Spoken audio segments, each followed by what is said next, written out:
سلام تعنا باللي كمل لقدكم كوبراتن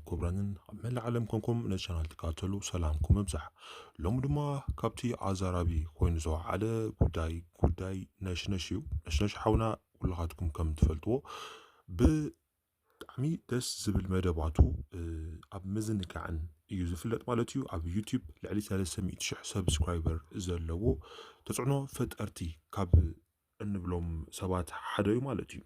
كبران تخاتلتي زي نشنش برجيد نحمدون تخون بتي اب جرمن زوز حقي نكسر تعزيزو بزحات من قسقاسات اب جزء يرأيو كرأيو علوم مالتي كبران تخاتلتي نشنش اب زحزوان جزء كاتو اي خالن نشنش كاب جزء هدما اب عرقتو كم زتحابئن قال حبريتات سميع اللوخو مالتي كبران تخاتلتي مودا تتفكروا زلو اب جرمن انتايو بزحات سبات شاغيل زلو تايو زبل حابيرنا كنرينا مالتيو بمجمرا كن نشانال حدش زخونكم سبسكرايب لايك شير ناغبركم اتي فيديو جمرو فتحاتلتي سنه مكتال اب جرمن قال حبريتاو صنيرو سب مزي صتا جرمن كابلو ميرو جميرو مسرتي نايتي برجيد نحمدو تباهيلو زفلت منقسقاس إيرتراوያን تقاومتي ኣብ ቀይዲ ንምእታው ሰሪሒት ምጅማሮም ኣፍሊጦም ኣኽበርቲ ሕጊ ከም ዝበሎ ካብ 6 ዞባታት ጀርመን ኣብ 19 መንበሪ ገዛውቲ ነቶም ጥርጡራት ንምድላይ ተፍትሽ ይካየድ ከም ዘሎን ቤት ጽሕፈት ፌደራላዊ ዋና ኣኽባሪ ሕጊ ብሓሙስ 26 መጋቢት ኣብ ዘውፅኦ መግለጺ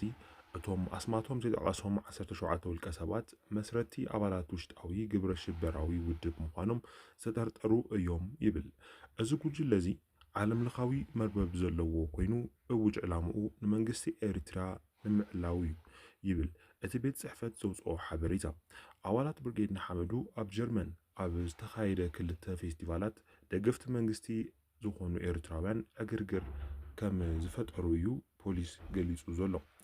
ኣብቲ ስርሒት ልዕሊ 200 ኣባላት ፖሊስ ይሳተፉ ምህላዎም ዝጠቐሰ እቲ መግለጺ ኣኽባሪ ሕጊ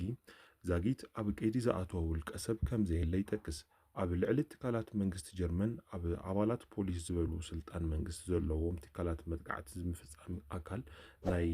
ኣባላት እቲ ምንቅስቓስ ዘካይድዎ ተቃውሞ ስለ ዝኾነ ነቲ ስጉምቲ ክወስድ ከም ዝተገደዱን እውን ሰብ መዚ ይግምቱ።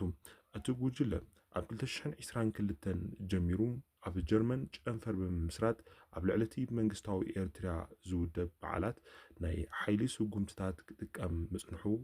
እቶም ኣኽበርቲ ሕጊ ገሊጾም እዮም። ኣብ ሓምለ 2022 ኣብ ጥቓ ፍራንክፈርት ኣብ እትርከብ ከተማ ጊሰን ኣብ ዝካየድ ዝነበረ ፌስቲቫል ዕግርግር ምስ ተለዓለ 26 ፖሊስ መጉዳእቲ ከጋጥሞም እንከሎ ልዕሊ 100 ሰባት ኣብ ትሕቲ ቀይዲ ከም ዝኣተዉ ይዝከር። ኣብ መስከረም 2023 እውን ብተመሳሳሊ ኣብ ከተማ ሽቱትጋርት ኣብ መንጎ ኣባላት ብርጌድ ንሓመዱን ደገፍቲ መንግስቲ ብዝተለዓለ ዕግርግር 228 ሰባት ኣብ ትሕቲ ቀይዲ ኣትዮም ነይሮም።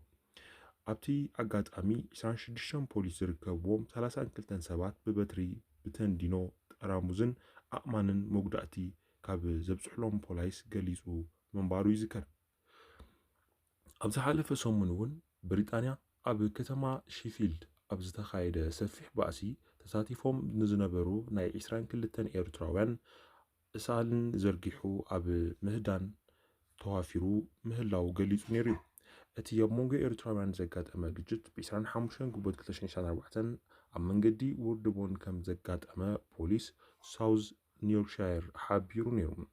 ወሃቢ ቃል ፖሊስ ከም ዝሓበሮም እቲ ዕግርግር ኣብ ክልተ መንግስቲ ዝድግፉን ዝቃወሙን ጉጅለታት ሕብረተሰብ ኤርትራ ዘጋጠመ እዩ። ኣብቲ እዋን ብዝተጠቐመ ሓደጋ 22 ሰባት ሃሪሞም ናብ ሆስፒታል ከም ዝተወሰዱን ካብኣቶም እቶም 10 ብከቢድ ከም ዝቆሰሉን ይፍለጥ። ኣብ ማሕበራዊ መራኸብታት ዝተዘርግሐ ቪድዮ ዝተወሰዱ ጉጅለ ኣብ ጎደና ውድቦርን ወዲቆም ዝነበሩ ክልተ ግዳያት ክረሞም ከለው ዘርኢ ምስሊ እውን ተዘርጊሑ ነይሩ። ምስ ዝተተሓሓዘ ዛጊት 18 ሰባት ብናዕብን ስርዓት ኣልቦነትን መሓዝ ሓደገኛ ኣጽዋር ከምኡውን ጉድኣት ብምውራድ ናብ ገበን ክስ ተመስሪትሎም ከም ዘሎ መግለጺ ፖሊስ ይዕብር። ምስ ተተሓሒዙ ድማ እዚ ናይ ነሽነሽ እውን ኣባል ብርጌድ ንሓመዱ እዩ። ብዙሕ ቀንዲ ኣብቲ ብርጌድ ንሓመዱ ዝፃወቶ ሚና ኣሎ ተባሂሉ ስለ ዝግመት ንመሽነሽ እውን ታርጌት ገይሮም የሳድድዎ ከም ዘለው ክሳብ ሕዚ ግን እቲ ደስ ዘብል ነገር ማንም ከምዚ ተኣሰረ ደስ ዝብል ሓበሬታ ወፂሎ ማለት እዩ። ክቡራትን እቲ ጉዳይ እናተኸታተልኩ ናባኹም ስለ ዘብለልኩም ሰብስክራይብ ላይክ ሼር እናገበርኩም ኣብቲ ዝቐፅል ቪድዮ ንራኸብ ሰናይ